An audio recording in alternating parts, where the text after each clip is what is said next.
ကမ္ဘာအသေးငယ်ဆုံးကြောင်မျိုးစိတ်ဝင်ဖြစ်တဲ့ Rusty Spotted ကြောင်လေးတစ်ကောင်ဟာ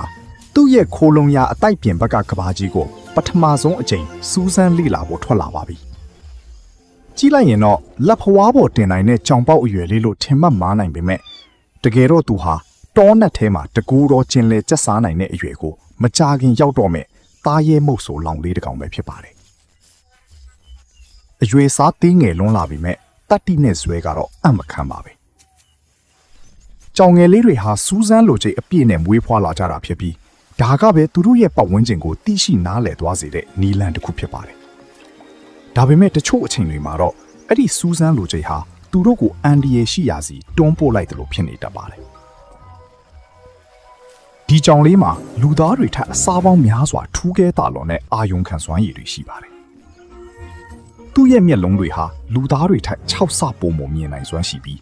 လှုပ်ရှားမှုတီးတီးမောမောလေးတွေတောင်မလွတ်တမ်းဖမ်းယူနိုင်ပါတယ်။အာယုံကြောတွေနဲ့ဆက်နွယ်နေတဲ့နှုတ်ခမ်းမွေးလေးတွေကလည်းလီညင်းလေးတိုက်ခတ်သွားတာကစလို့အနူးညံ့ဆုံးထိတွေ့မှုကိုခံစားနိုင်တဲ့အထိအစွမ်းထပ်ပါတယ်။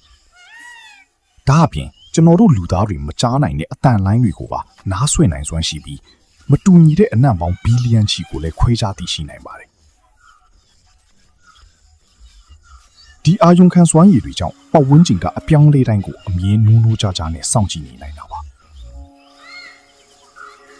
ဒါပေမဲ့အခုအချိန်မှာတော့သူဟာဘလို့အဖြစ်အပျက်မျိုးနဲ့အတန်တွေကအန်ဒီယေပေးနိုင်တယ်လေဆိုတာကိုလက်တွေ့သင်ယူလေ့လာနေတာဖြစ်ပါတယ်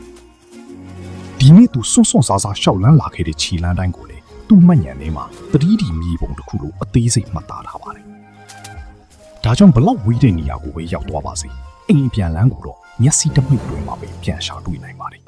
ကြည့်ရှုအားပေးတဲ့အတွက်အထူးကျေးဇူးတင်ပါတယ်ကြိုက်နေတဲ့တဲ့ဆိုရင် like and subscribe လေးလုပ်သွားကြပါအောင်ခင်ဗျာ